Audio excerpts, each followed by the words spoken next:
We are moving on to 6.1. 6.1 deals with, chapter 6 deals with three things. Something called the law of sines, something called the law of cosines, and then we'll also look into the graphs of the sine and the cosine. Okay? We're going to start with the law of cosines. It's probably the easiest part.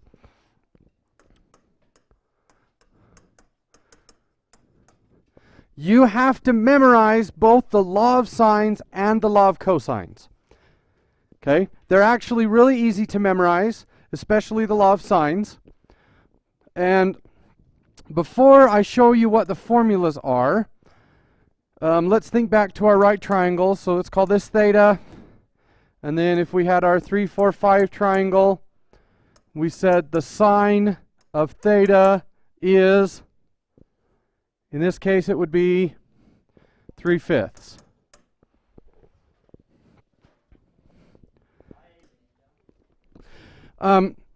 We can do all of the other trig functions here, sine, cosine, tangent, cosecant, all of those. Another thing that we did was, what if I was missing a side? I can use trig to find that. So I could say, if I knew what the angle is, which I want to say this angle's like 35 degrees, somewhere in 38 maybe, 37. If I said the sine of 37 is equal to x over 5, then I just multiply by 5 and I figure out the missing side. Okay. What if I knew the side and I wanted the angle? How do you do that? I do sine, so the sine of theta is 3/5. I can invert by swapping the domain and the range. The sine inverse of 3/5 will tell me what theta is. Let's see. I think it's like 37 degrees.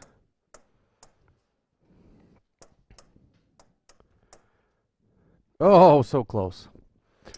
Okay. We can also apply this to the unit circle. We can talk about angles in standard position, and that's everything that we did in chapter 5. All of that applies to right triangles. So right triangle trigonometry tells you how do the sides of a right triangle interact with the angles of a right triangle. Well, most triangles are not right triangles. So if I had a non-right triangle and I gave you a couple sides like 4 and 10, and I told you that this was 115 degrees, could you tell me how big that angle is? Not using SOHCAHTOA. You can't do it through SOHCAHTOA. But there is another set of formulas. They are called the law of sines and the law of cosines. And they do apply to right triangles, but they apply to all triangles in general. So, the law of sines is very easy. It says the sine of angle A divided by let's do it. Yeah, the sine of angle A divided by A is equal to the cosine. The sine of angle B divided by B, which is equal to the sine of angle C over C. Now I hesitated because there are a ton of different ways to write this. But what does that mean? Well, in any triangle, if we label the angles A, B, and C, then the sides opposite to each angle have the same letter, they're just lowercase. So this would be side A, side B, and side C.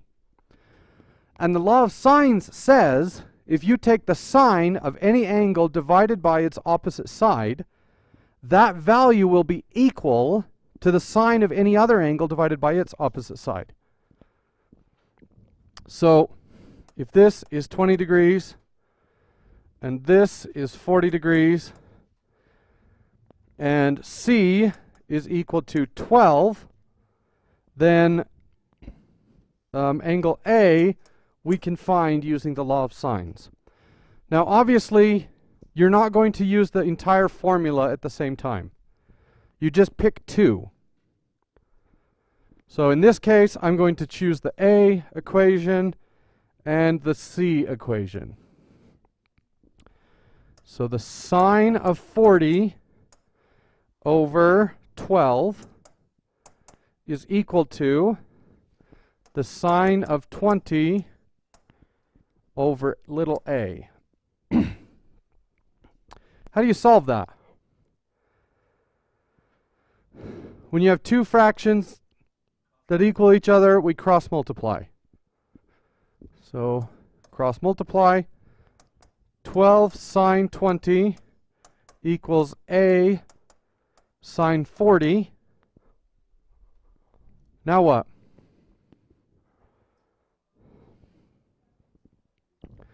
Divide by sine of 40. So 12 sine 20 divided by the sine of 40 is 6.38. Now, let's think about this for a second. Does that number seem accurate? I think so. How can I tell that 6.38 is accurate? Well, when you have the angle of a triangle, what happens when that angle gets bigger to the opposite side? The opposite side gets longer.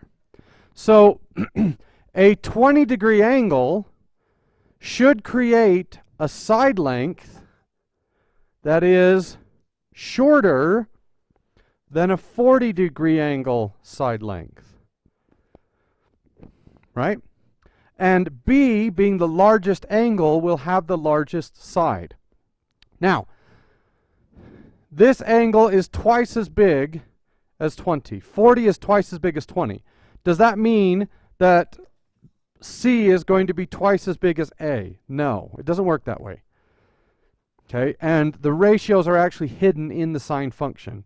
So you can't say one angle is twice as big, so the side has to be twice as big. Or all you can really say is one is larger than the other, so the side should be larger than the other. Okay?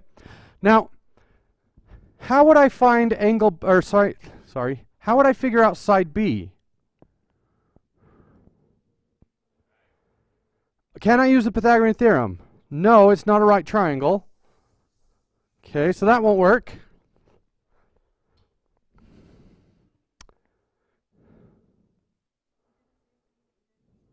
Right, so I could do the sine of B over little b is equal to, and then I pick A or C, it doesn't matter.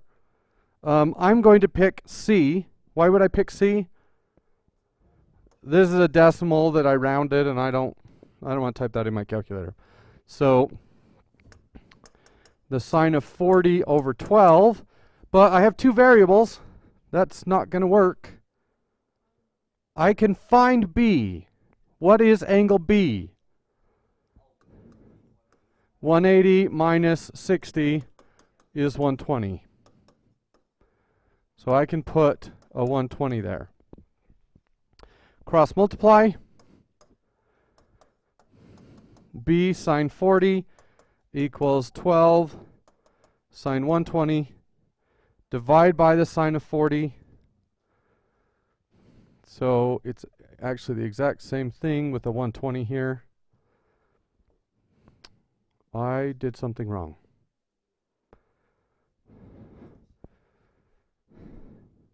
Oh, it's 12 sine 120. Sorry. 12 sine. How did I know I did it wrong? I got a side shorter than my short side, so I had to have made a mistake. So 12 sine of 120 divided by the sine of 40. Does that seem accurate? Yes. 16 is significantly larger than 12, and 120 is significantly larger than 40. But if you look at this, 120 is 4 times as big as 40. Does that mean that side B is going to be 4 times as big as 12? No, it doesn't work that way. In fact, 16 is not that much bigger than 12, right? It's only, what, a third bigger? Okay. So that's one way to apply the law of sines, to find missing sides. The other way is to find missing angles. So if I had 45, 10, and 8,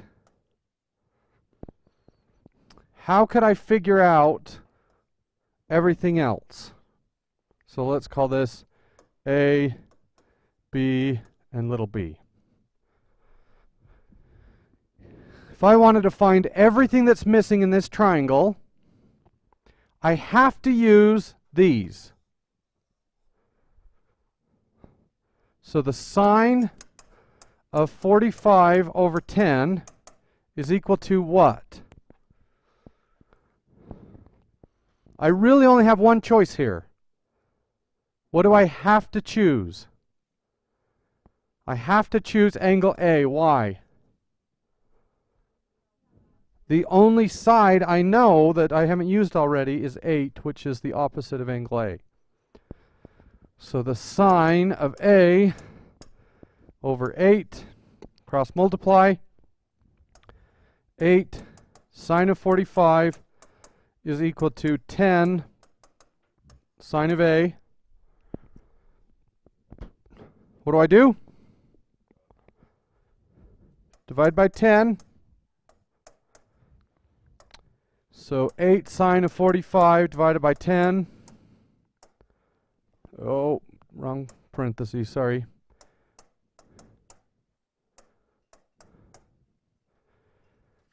So I get 0.5656 equals the sine of A. Now what do I do?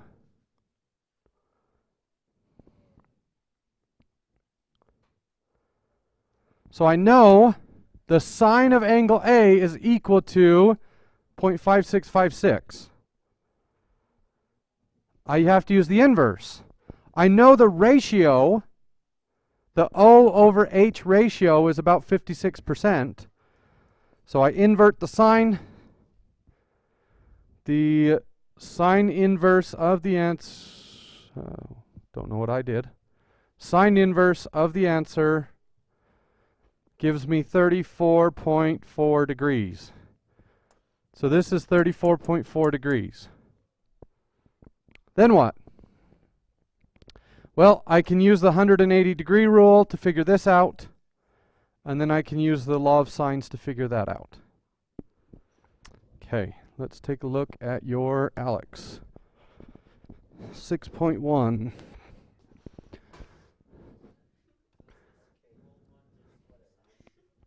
Yeah, this whole assignment is just the law of sines. Apparently Alex got tired and logged itself out. Yes.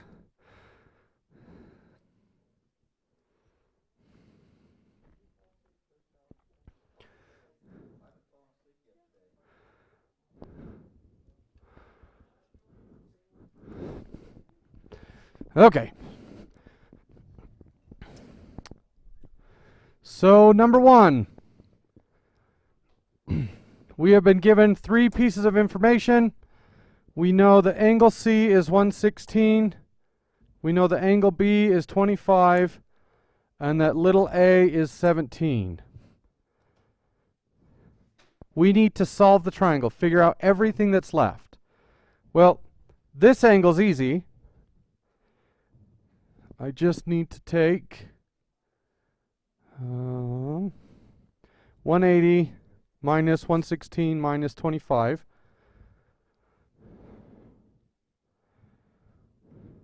Okay. And that gives me 39. So this angle is 39 degrees, maybe. Now, to find little b, we do the sine of 25 over b is equal to the sine of 39 over 17. Cross multiply. 17 sine of 25 equals b sine of 39. Divide by the sine of 39. 17 sine of 25 divided by the sine of 39 gives me length B as 11.4. Then we do the same thing with C. The sine of 116 over C is equal to the sine of 39 over 17, which is exactly the same formula. I'm just going to replace the 25 with, or I'm going to replace the 25 with 116. So 17 sine of 116 divided by the sine of 39. There we go. Triangle solved. Okay. That is when you're given two angles and you need to find two of the sides. The next problem is going to give us, oh, this is the same.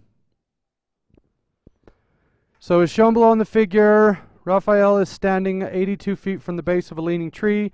The tree is growing at an angle of 80 degrees with respect to the ground.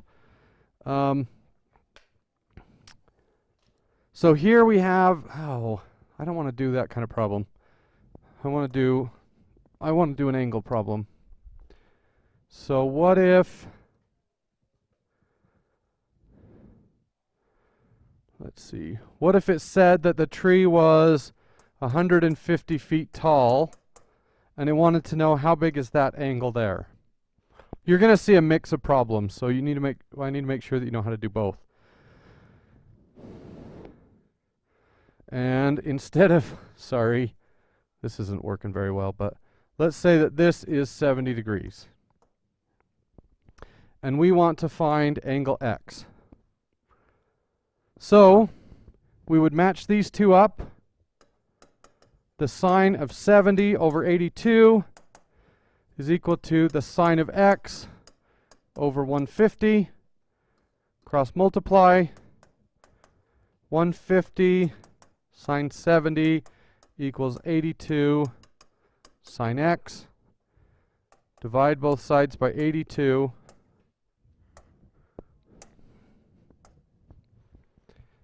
So 150 sine of 70 divided by 82. Something's wrong. How do I know something's wrong?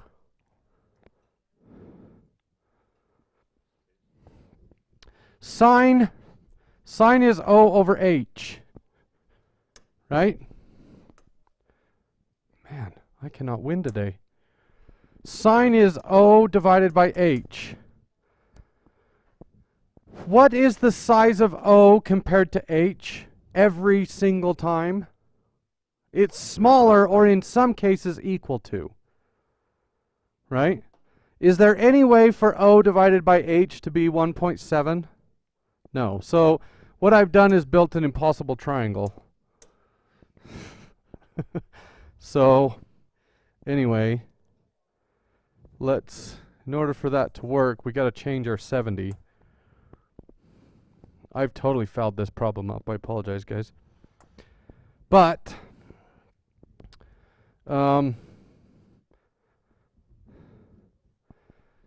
now, if I have the sine of X equals 0.77, then I just do the inverse. So the inverse of the answer is 50 degrees. Did that make sense? Do you want to see another one? Yeah, so I'm really sorry. I broke the great rule of triangles, which you're not going to understand today. So, okay, let me give you a new one. So let's say 40, 70. Nope.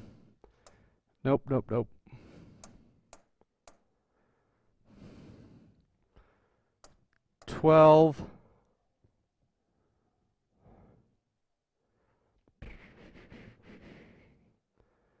That won't work either. No matter what I do, it's not going to work.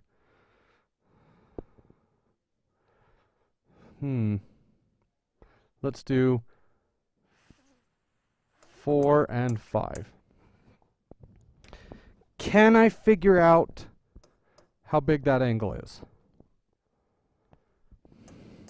So the sine of x over 4 is equal to the sine of 40 over 5. Cross multiply. 5 sine of x equals 4 sine of 40. Divide by 5.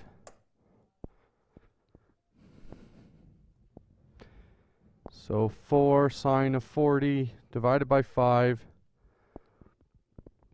And that is equal to the sine of x. So I need to invert the sign of the answer, and I get 30.9. Now, there's actually more to this story that I'm not going to teach you today. But that's how the law of sine works. Okay? Get to work.